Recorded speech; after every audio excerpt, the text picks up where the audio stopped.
जिसका नाम सब बड़े एहतराम से लेते हैं और लेते रहेंगे, जिसके अपने दिए की रोशनी ख़त्म हो गई, लेकिन इल्म का जो दिया इसने जलाया, इसकी रोशनी कभी ख़त्म नहीं होगी। तुर्किस्तान के एक शहर का नाम है फाराब। बहुत मुद्दत गुजरी। उस शहर के एक महल्ले में एक बहुत ही गरीब लड़का रहता था, जिसे इल्म हासिल करने का बेहद शौक था। दिन को वो अपने उस्ताद के यहाँ जाकर सबक पढ़ता और जब रात आती वो दिन का पढ़ा हुआ सबक याद करता और उस वक्त तक नहीं सोता था जब तक ये सबक पूरी तरह याद नहीं हो जाता। इसकी चारपाई के सिरहाने मिट्टी का एक दिया जलता रहता था। इसी दिए की रोशनी में वो रात के 2-2 बजे तक पूरी पूरी किताब पढ़ लेता और बाज़ औक़ात सारी रात ही पढ़ने में गुजर जाती। एक रात का जिक्र है, वो अपनी चारपाई पर बैठा पूरी तवज्जो और इन्हिमाक से किसी किताब का मुतालिया कर रहा था कि दिए की रोशनी मद्धम होने लगी। उसने बत्ती को ऊंचा किया। रोशनी हुई तो ज़रूर, मगर बहुत जल्द ख़त्म हो गई। अब जो उसने दिए पर नज़र डाली तो ये देखकर उसे बड़ा अफसोस हुआ कि तेल तो दिए में है ही नहीं। रोशनी अगर हो तो क्यों कर, अब क्या करूं, इसने अपने दिल में सोचा।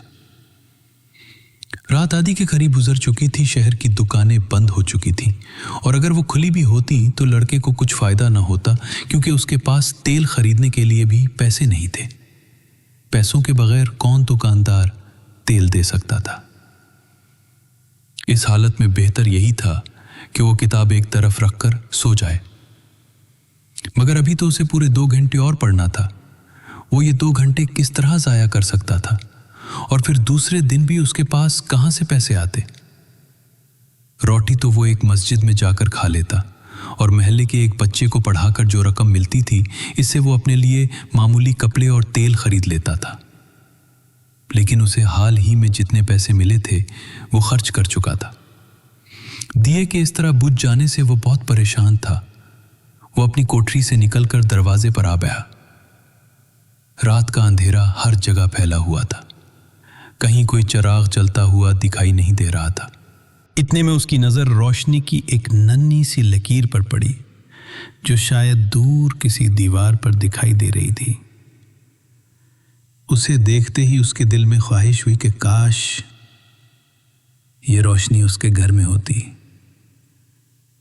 रोशनी देखकर वो उठ बैठा और ये मालूम करने के लिए कि ये कहाँ से आ रही है, इधर कदम उठाने लगा जिधर से रोशनी आ रही थी। अपनी किताब वो साथ ही ले आया था ताकि मौका मिले तो उसी रोशनी में किताब का बाकी हिस्सा पढ़ डाले और फिर वापस आ जाए। कुछ दूर जाकर उसने देखा कि वो रोशनी एक कंदील में से निकल रही है, जो महल्ले के चौकीदार के हाथ में थी। उसने चौकीदार से बड़े अदब के साथ कहा, जनाब अगर आप इजाज़त दें तो मैं कंदील की रोशनी में किताब पढ़ लूं। चौकीदार एक नेक आदमी था। वो समझ गया कि ये गरीब तालिब इल्म है जिसके पास तेल खरीदने के लिए पैसे नहीं हैं। वो बोला, हाँ बेटा पढ़ ले, मैं थोड़ी देर यहाँ बैठूंगा, यहाँ बैठ जा। लड़का किताब पढ़ने लगा। अब मुश्किल ये थी कि चौकीदार एक ही जगह ज़्यादा देर तक नहीं बैठ सकता था, इसलिए कहने लगा, बेटा अब तुम घर जाओ और सो जाओ, मुझे आगे जाना है। लड़का बोला, आप ज़रूर आगे जाइए, जहाँ जी चाहे, मैं आपके पीछे पीछे चलूंगा। चौकीदार कंदील उठाकर आगे आगे चलने लगा और लड़का पीछे पीछे। उस तरह मुतालिया करने में उसे बड़ी दिक्कत पेश आ रही थी, लेकिन उसने हिम्मत न हारी। वो 4 बजे तक पढ़ता रहा और फिर चौकीदार का शुक्रिया अदा करके घर चला गया। दूसरी रात भी यही वाकया हुआ।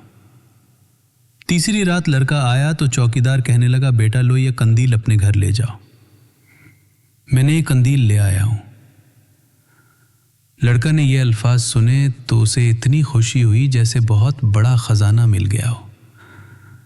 वो कंदील अपनी कोठरी में ले आया और इत्मीनान के साथ अपना काम करने लगा। चंद रोज़ के बाद उसे पैसे मिले तो वो बाज़ार से तेल खरीद लाया और उसे दिया में डाल दिया। कई दिन गुजर गए और फिर कई साल। लड़का जवान हो गया। जैसे जैसे उसकी उम्र बढ़ती चली जाती थी उसका इल्म भी बढ़ता जाता, और फिर एक दिन ऐसा आया कि वो अपने वक्त का सबसे बड़ा उस्ताद बन गया। बड़े बड़े आलिम फाजिल लोग दूर दूर से उसके पास आते और उससे इल्म हासिल करते थे। वो इल्म का एक ऐसा दरिया बन गया जिससे इल्म के प्यासे अपनी प्यास बुझाते रहते थे।